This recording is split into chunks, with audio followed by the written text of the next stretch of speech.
Welcome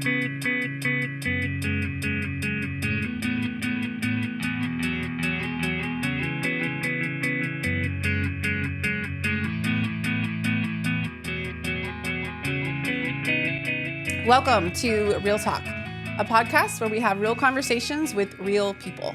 I'm your host, Thea, and I'm so glad that you tuned in today. I am serving currently at First United Methodist Church, Pearland, where I lead our new song worshiping community, as well as our outreach efforts. And today I'm joined by two of my colleagues, and I'm going to let you introduce yourselves and why you decided to come on to Real Talk today. I'm Hannah Terry, and I'm here today because you invited me, my friend. Grateful to be here. Executive Director of FAM Houston and United Methodist pastor in Houston, Texas. And I'm Ginny Griggs, also United Methodist pastor, and I serve as the Director of Congregational Partnerships at FAM Houston, among some other hats, but that's the main one. And really excited to get this invitation from you. And I mean, I think it's just fun for us to get to hang out with our friend and also take this opportunity to learn from each other. Yeah, well, thank you both for agreeing to be here today. Wanted to talk a little bit more about what FAM really is, what are some of those goals, and then really get into this idea of feeding community, both physically, but really also spiritually. So why don't you start, Hannah, just explain to us what is FAM? Help us understand. Yeah. So FAM Houston is all about community building and relationships, connecting neighbors with one another. Our mission is to work for justice by building empowered community among resettled refugees, immigrants, and local Houstonians. So we're all about how are we as neighbors in the city of Houston, greater Houston area, in real relationships with each other, particularly those of us that if it wasn't for the kind of pockets and spaces that we're creating, we'd never probably meet each other and spend time together. Yeah. And what is it about faith that makes you even care about that? Mm-hmm. Like, how has your faith been a part of your interest, desire, and even your work that you do at FAM? And either one of you can answer first. Yeah, we were talking a little bit before we started recording about, how we start out in life with maybe a certain conception of what faith looks like, and then it really evolves and changes along the way. And I can remember in my life a specific time when the idea that I grew up with, that faith was really this individual thing, right? Like, it's me and Jesus, and that's the only thing that was really talked about, and that's important, and that's a part of it. But I can remember a time when that was sort of expanded drastically, and I realized, like, oh, how I relate to others is a huge part of this too. Like, this is how I really see God at work, right? And it takes both of those. And so I just feel like the work of FAM is all about that. And the beautiful thing about it is we have some folks who are in relationship with us through FAM who are Christian, and many others who are not. But we're all in that work together and interpreting it through different lenses, be that faith or whatever it is that we espouse. Mm-hmm. Yeah. I think for me, the bedrock for me is that we know a God who came to be with us, a God who chose to help us really get it by putting on skin and moving into the neighborhood. Mm-hmm. So it's really important that we, that's what we're invited to receive and know that we're loved, know that we're desired by God, and to make that known for other people, that this sense of relationships where it's, I want to know you. I'm curious about you. I'd like for you to be curious about me. Like that, it goes both ways, that mutuality in relationship. And for me, that's how I have really, would say, come to find such a deep and abiding meaning in my faith. Is, I grew up as a pastor's kid, and I was firstborn in the family. I was all about it. I loved being a pastor's kid. Not every pastor kid does. But I was, at a young age, I asked questions, kind of was curious about the faith that we had. But I think that as my faith has evolved over time, that truth that I know in community, that God is all about a community. We know a God who is community. So we're called to be in that, to really, that's how we're the most alive, is when we're in community. Yeah.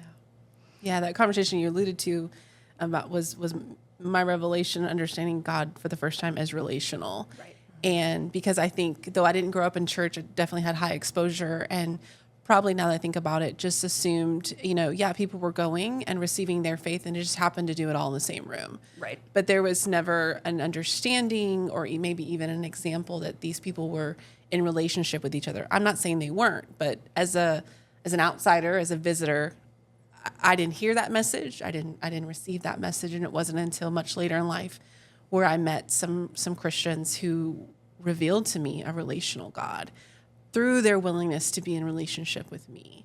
And I would argue it's that keeps me a church-going Christian today and a pastor, is this understanding that not only is God is relational, but that it's through the relationships that we experience and share and are changed by the love of God too. And what an amazing thing.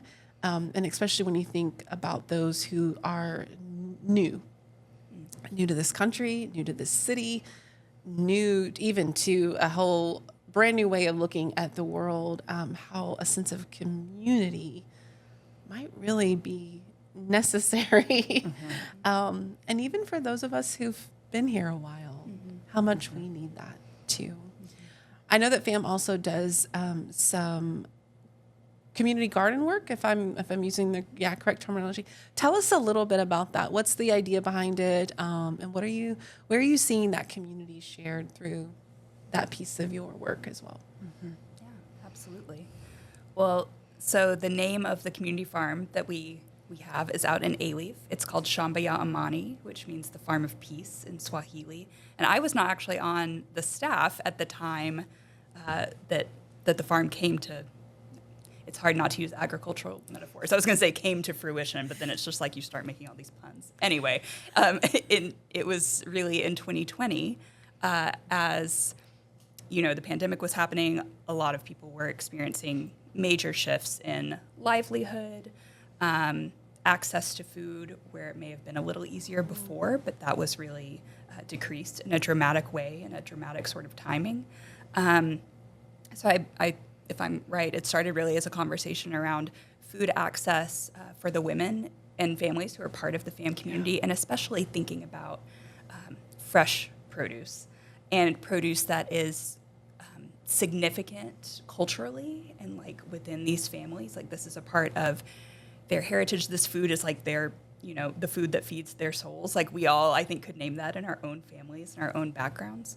At the same time, folks notice that all these women who are living in apartments, they have found any little scrap of ground that they can on the ground of the apartment complex to plant their own little garden area, whether it's their space or not. There are things growing, and those are the types of things that they were cultivating. Those types of produce that were really culturally meaningful for them. And so all of that really came together in this dream of what would it be like if we could find a place to do this work together and have some shared land. And I think probably what folks were imagining at the time was more like maybe a church has a little parcel of land, but what we ended up with was really different than that. You want to talk a little bit about that? Yeah, 27 green acres owned by Alief ISD, so the Independent School District. It was an introduction made from friends of ours, Planet Forward Farms, organization that is all about coming alongside new Americans, teaching them to become urban farmers, particularly around like entrepreneurship and how to help them access larger pieces of property as well. So that friend made an introduction to the folks that steward that land. It's a major collaboration. So thinking about relationship, partnership, all that, Shamba would be impossible without that. So the International Management District, which is a city management district of Houston, was the partner that said, hey, we manage this land for $1 a year. The school district leases the land to us. Then we've got other folks that are playing and creating these 27 acres. And how many would you like? So it really, just this sense of abundance in the midst of this question of scarcity, in the midst of this crisis that was happening in 2020. It was like just be open to the abundance that is right here before you. And that abundance is only known in relationship, in building new connections and community together. Wow. That is such an amazing connection. And when you said the school district, I just think as a pastor, even we've got this idea the schools won't work with us. The schools don't want us. And then you have a whole district say, what can we offer? We believe in what you're doing. We believe in your mission and we want to be a part of it. So you mentioned this kind of spurred out of the pandemic and the realities we were looking at. And you also mentioned we tend to have a spirit of scarcity. What are some other factors you see of why people are hungry for a little plot of land, for food, actual food, or even this sense of community? What are some of those factors? I mean, just to break it really like basic down, is that we're created as creatures that are interdependent. So by nature of like, we need food, we're not a machine that, that operates without needing throughout the day to think about, or maybe we're not even thinking about it, but we are reliant upon nature. We're reliant upon each other. So there's, I even think that being hungry is this bodily reminder of how interdependent we are with one another, with creation, with nature. So there's a lot there to unpack. Mm-hmm. Yeah, I think there's a lot in our culture that attempts to nurture and foster the sense of, you're self-reliant, you are self-sufficient, like that is the dream, to where you can provide everything for yourself. But then when you step back and look at it, like you were just saying, Hannah, it's like, that's impossible. But it is this idea that we have cultivated, and that if we don't think about it critically, it's really easy to be swept along by that. But what that causes is disconnection from each other and from the earth, just like you were saying. We had this really great gathering of congregational partners a few weeks ago, and someone was talking about how we other each other, and how we make someone else the other. And they were saying we do that not only with people, but we've done that with the earth, with creation. We've forgotten that connection, and so I think part of the beauty of the work at Shamba is like just trying in the smallest way, right, to try to resist that in the restoring those relationships. Yeah, I think that disconnection and fear too, fear of each other, fear of what we don't know, fear of loss causes us to cling more tightly to what we do have, right, and then we're not as willing to share. But it's all really bound up together in that forgetting our interdependence. Mm-hmm. Yeah. That's an interesting idea that even our own just physical sense of hunger is a reminder, I am not a plant.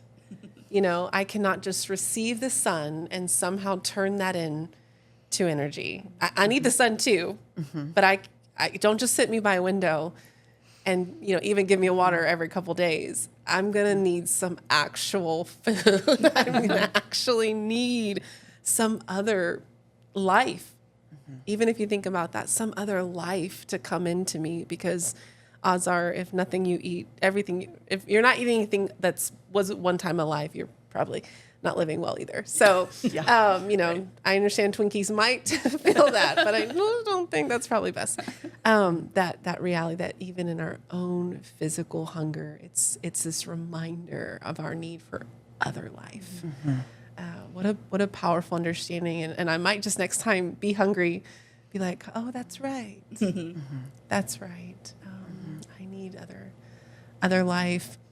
You also mentioned fear and how much we can see that being a strong tool today, and our drive to disconnect, to become more and more self-reliant, and or at least strive to be, out of a fear of those who, the others, those who are not like me.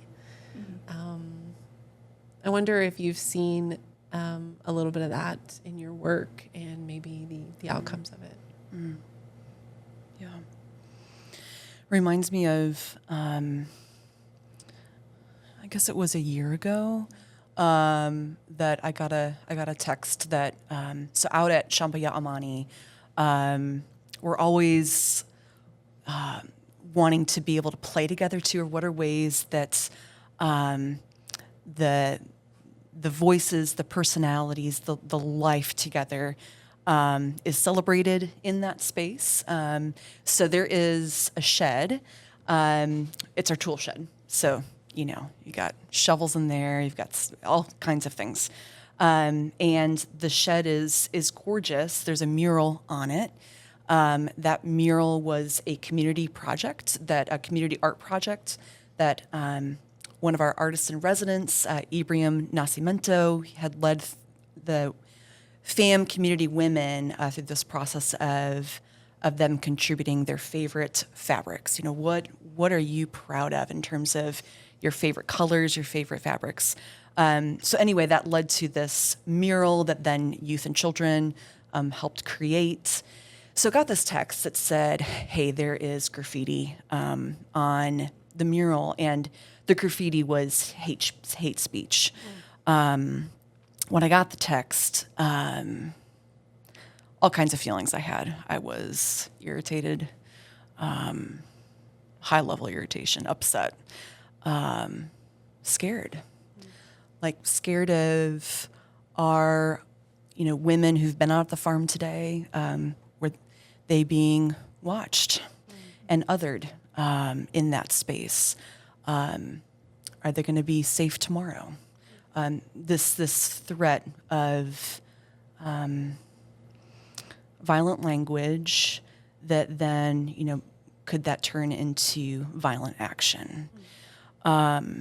So my thought was, well, how do we get rid of this as soon as possible? And ended up inviting Ibrahim to come out to the space. And the next morning we met there together. We both went out there together the next morning, and really first we're praying in this space. Naming grief, lament, for the ways that othering happens, and longing for a day when that's no more, when othering turns into curiosity and embrace and love, peace, what the name of the farm is. So I was imagining that Ibrahim would have to start all over, think about how to either recreate what was or do something different. And Ibrahim, he was praying and spending time in that space, and he ended up using what was meant for evil and harm for good and beauty. That it was, black graffiti became the base of a sunflower. Sunflowers have become our mascot. They're ginormous, almost like cartoon and just larger than life. And they bring a lot of joy out of the farm. The pollinators love them, but they've become this sort of their own creaturely presence is our mascot. And Ibrahim began to, in this just really beautiful way, bring that hate speech into this creative act of life, of this new life, this space for community. to be grown. So that comes to my mind as ways of seeing how othering, not that we erase it, but how does that get transformed into belonging? That's an amazing, reality. I don't want to call it a story. Like, it's the reality that you're facing, you're dealing with, and that you could see this person respond to. And I just can't help but just remember that Jesus lets the crucifixion happen in so many ways, and how it's only because of that awful, unwarranted, unfair death, evil wrongdoing, other people afraid of what he is saying and what that might mean to the kingdoms they have built, that we ever get a Sunday morning, that we have any reason to celebrate a resurrection and new life, eternal life beyond this. And that's really what, as you were telling that story, and I'm just imagining this beautiful fabric, this beautiful, colors of life, and then this awful, disgusting thing right there on top of it. And then a silly sunflower that comes out of it, which just has so much joy. Are there other stories like that? Are there other places where you see that through the willingness to feed community, despite the fear and the trembling and the imagined scarcity we tend to hold on to, even in this country, that, new life was formed? I think about one of our programs that's called Pomoja, which means together. And in Pomoja, we pair up two families, a newcomer family and a Houstonian family. So, and really the hope of that program is not, we know none of us are social workers, none of us are experts in these different things, but it's just to have a friend. Someone who knows you're here, someone who knows your name, who can text you, call you, check on you, and say, I know things are rough right now, but just know I'm here with you, I'm praying for you, I love you. And so I think about, in particular, we call the Houstonian part of that pair, we call them the companion. So it's the companion and the newcomer in that relationship. And I think about one of our companions in particular, her name is Christy, and she was in the first Pomoja cohort that we launched. And Christy is wonderful. She is a retired nurse, and so she is a person who really wants to have the lay of the land and have a lot of details, and I think she was a hospice nurse, actually. So she really wants to have full awareness of the situation, all the nuances, and know what's going on. And so this idea we were throwing at her that she was willing to enter into, just you're going to make a new friend who is, has a totally different background than you. You really don't share very much language at all. It was very overwhelming.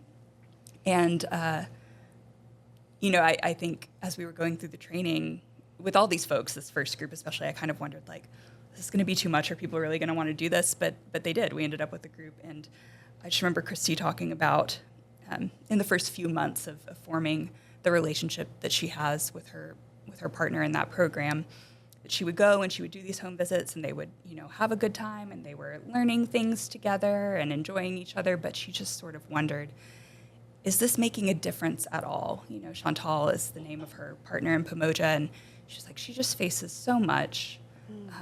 And I just don't even know if I'm making a dent. Am I just some lady showing up? Does this even matter? And then one day she went out to Shamba, to the farm, on a Saturday when a bunch of folks were already there working together. And Chantal saw Christy across the fields, and she just ran to her across the rows, and she was saying, my friend, my friend. And Christy said, I knew in that moment, oh, it doesn't have to be, we think about we have to make these grand gestures. We have to make these huge changes and huge shifts to make a difference in someone's life. And she said, I realized in that moment, it's not about that at all. It really is just about showing up and being present for people and being with people. And that's what makes the difference. That's so huge. And if you've ever been the new girl, you know, in whatever context, to walk in and see a familiar face. I remember my first Sunday at a new appointment. Actually, someone from Pearland came. They just heard that I was moving there and knew what the first Sunday means. And so there, amidst a whole community I knew no one, there she was. And she said, "We're just here to support you today. Thought you need a familiar face. Thought you need a friendly face." Or when we have new partners who join the church, we partner them with what we call partner in partnership. And when I'm explaining that to the person who's going to be the partner in partnership to the new partner, I say, you know, it's like when you go to an elementary school and there's a new kid and they need a buddy. That's just who you are. Just be their buddy. Help them find out where the restrooms are. And let them know that if they have a question, they don't know who to ask, they can start with you. You know, same thing. When you see them at worship, hey, come sit with me, you know, or you see them at the church-wide barbecue when they're looking, who do I make sure that they can sit with you? And just how, again, it's not asking you to be their life coach. I'm not asking you to, you know, read the Bible with them. If that happens, that'd be great. But that's not even the ask. Just be their friend. And isn't it a wild time where that's the ask right now? Just be their friend. The image that you just shared, the story, and I've heard it many times, and can picture this space. And what really struck me was this connection with the parable of the prodigal son. And what's striking me is all of the ways, and just imagining kind of all of us relating to the prodigal son when we are going out beyond home. It's when we are living in the scarcity mindset, particularly around looking around and the othering that we do. And that moment of like seeing Christy and Chantal in my mind is like when we have this moment of coming close, like closing the gap in the ways that we, as a world, other one another, that it's like that we are, that God is like, you're coming home. You're coming home to who you were made to be with each other. Just this embrace of the friendship, the family, that the togetherness that you were created for. It was really something about that reminds me of how God greets us and gets excited about, like, look at you, my friend. Look at you, my friend. You're home. Yeah, I think we all have this, I don't know if it's our deepest desire, but maybe it is. I might call it that, this desire to be seen and to be known, right? And not just to be viewed, right? Like to have somebody's gaze pass over us, but to be seen for who we are, to be seen as enough as we are. And so I was just thinking about when you mentioned the prodigal son, like it's that recognition. Like his father saw him when he was a long way off and recognized him and then ran to him. So yeah, being seen is really at the core of so much of this. Yeah.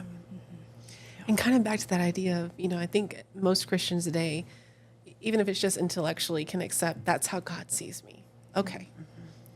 But it really hits whenever someone else will do it too. It does. Almost underlining and making it real and contextual, right? And just brings you, whoa, maybe that's why Jesus chose the flesh. Let me show you with my body just how much God loves you, and won't you use your body to do the same, so that others might know this truth too, that they would also have that experience of being a long way off. You know, the woman was like, what am I doing? What am I doing? What's the point of this? And she comes running, my friend. You know, this is what, just your mere presence and how much that means. That's powerful. It's powerful work that you're, and initiating, inspiring, maybe even just observing sometimes. Sometimes that's kind of the neat part. I remember about being a pastor is probably the best days is when I'm just standing in the back and I'm watching God move through people. And I think, there it is. There it is, which can be really, really great.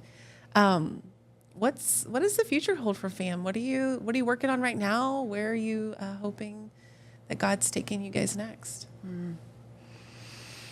There are all sorts of things sprouting, and our word of the year is bloom. We are really excited about the ways that ministry together with congregations is in this blooming season. At the core, what we're about is how do we live into ministry with our neighbors? You know what it feels like when you're in a situation and the person is doing something to you, for you, not with you.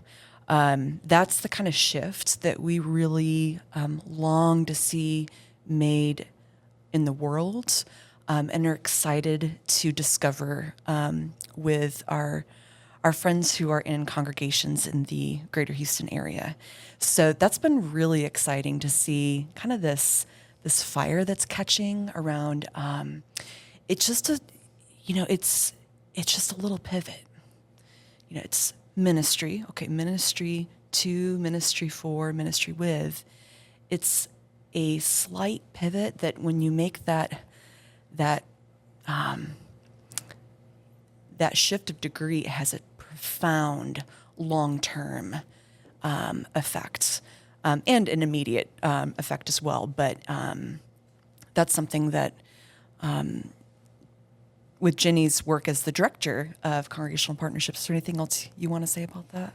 Yeah, no, I would just say, I think with those congregations, we're really making this small but important shift from a sense that I think we have, as pastors in churches and as wonderful church members, maybe with a lot of partners in mission that okay, we will come to you and we will do your program or we'll participate in your program and we'll go home. And that is good and is still happening, and we want people to do those things. But all along the way, we've really tried to communicate with our partners, we want to be with you where you are too, right? All of this mutuality is present throughout everything we do.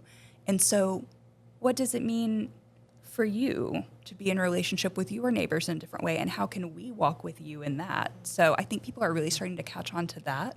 And so they're coming up with really neat and creative contextual things. And that's where I feel we get to be a part of this, and it really feels like a gift and a privilege to get to walk alongside people in that way. Yeah. Yeah. I love what you said about ministering with, and how that is just this tiny, slight, maybe not even a native English speaker would notice it, right off. But how often, and in my, First United Methodist Church Pearland included, but other churches have food pantries where food is given to those in need. And this is good. There are hungry people, and we have an abundance. And so, what would it be like to eat with?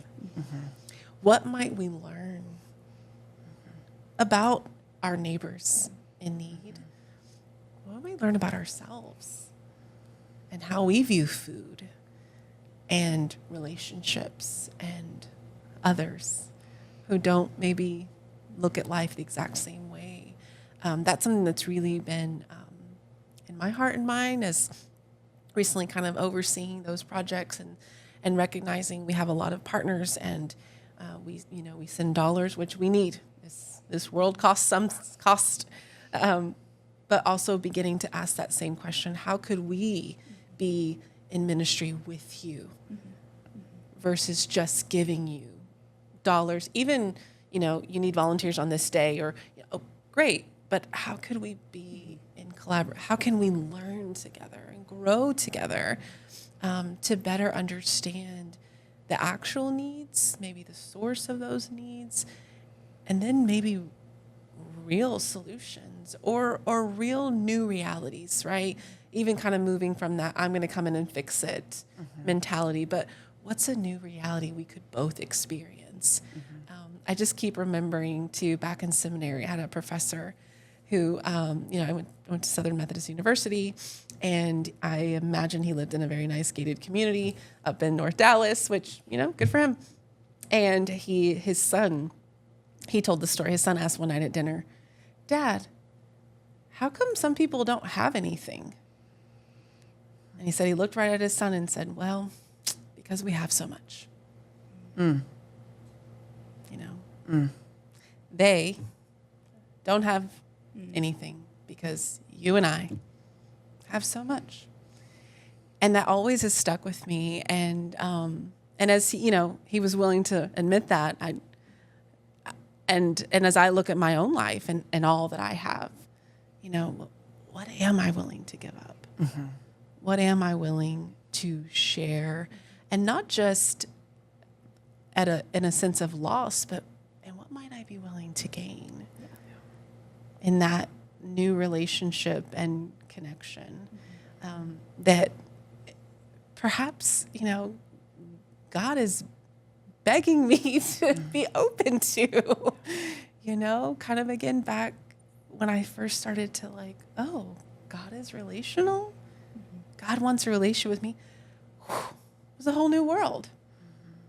What continued revelation might God be chasing after us, begging us to look around and stop looking at our own pity and or accomplishments, whichever one we're carrying that day. 'Cause I think it's pretty, yeah.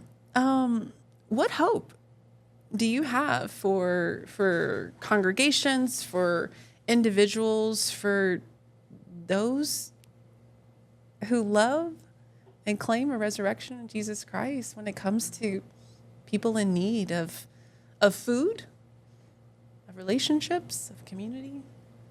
What hope might you offer? I don't know if I have a lot of developed thought around this, but it's a sentence that kept coming to my mind when I was thinking about hunger and these different types of hunger that we're talking about.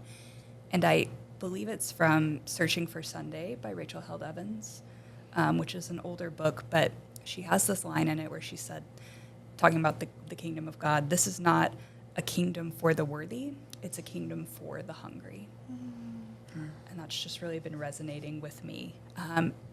So maybe that's a piece of hope to offer the assurance that your hunger is not, a sign of need or it is a sign of need, I guess, but it's not a sign of lack or of being less than you should. It's a sign that you are seeking after exactly what you need to seek after, and that you are the very people that Jesus would be sitting with. And so, you are the very people that we as the body of Christ are called to be with and be in relationship with and learn from each other. It's not about being worthy or about being enough. This is a kingdom for the hungry. Mm-hmm. Mm-hmm.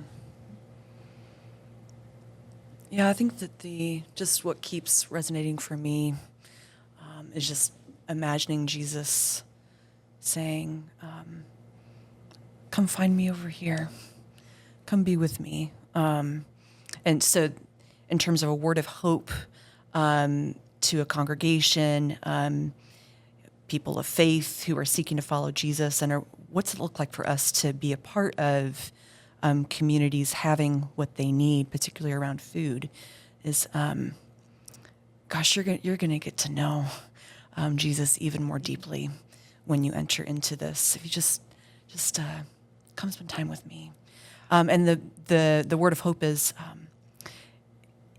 you can't even imagine what's going to happen yet. Like, there will be things that unfold. I never thought that Fam Houston would have a farm. That was never in the strategic plan. That was never in the goal for the year.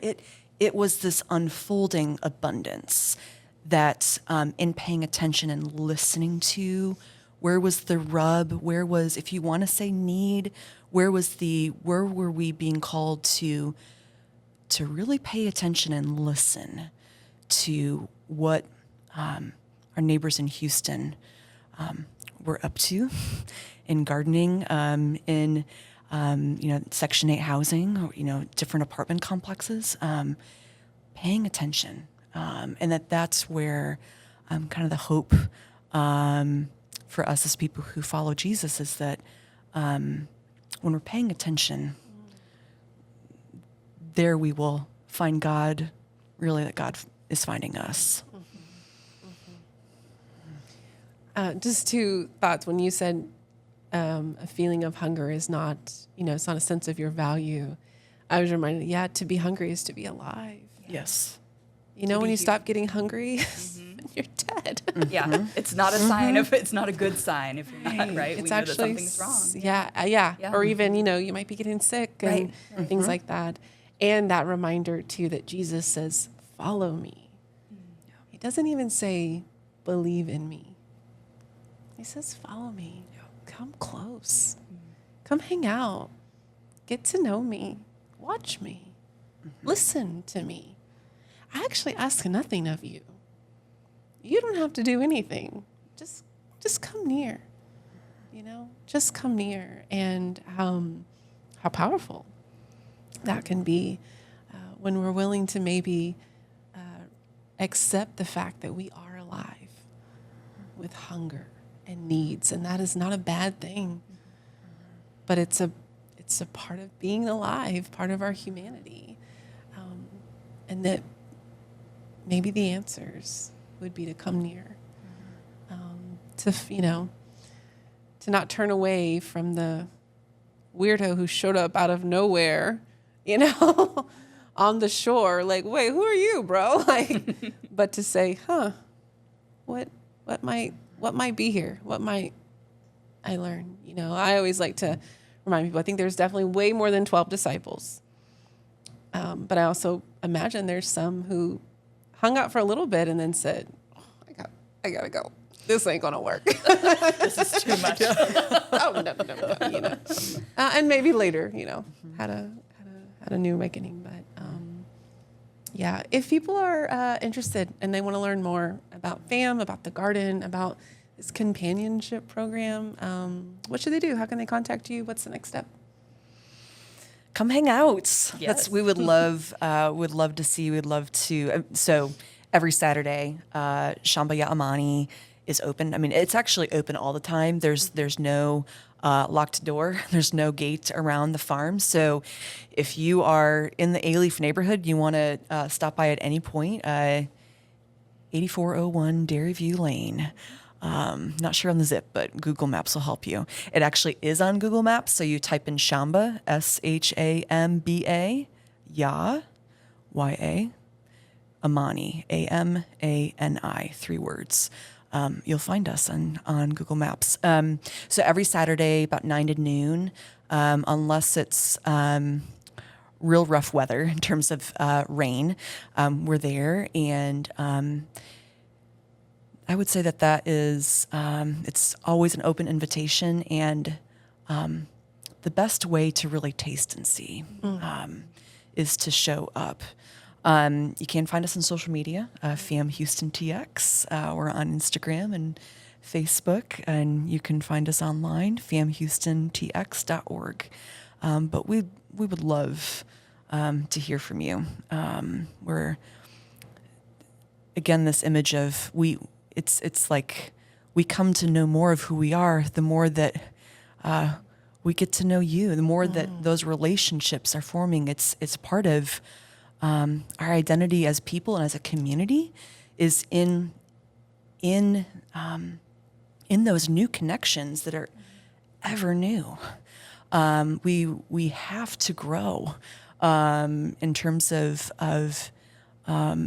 it's like part of us looking in the mirror and knowing who's God making us to be. So all that to say, we'd love to hear from you. Yeah.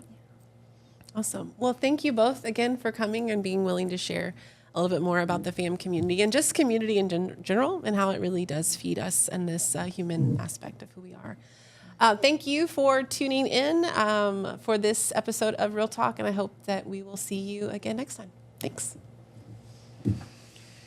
Real Talk Podcast is produced by First United Methodist Church Pearland in collaboration with Pearland Podcast Studios, recorded here in Pearland, Texas. We invite you to check out our website at fumcpearland.org to check out additional events and opportunities for you to engage in real talk about faith and relationships.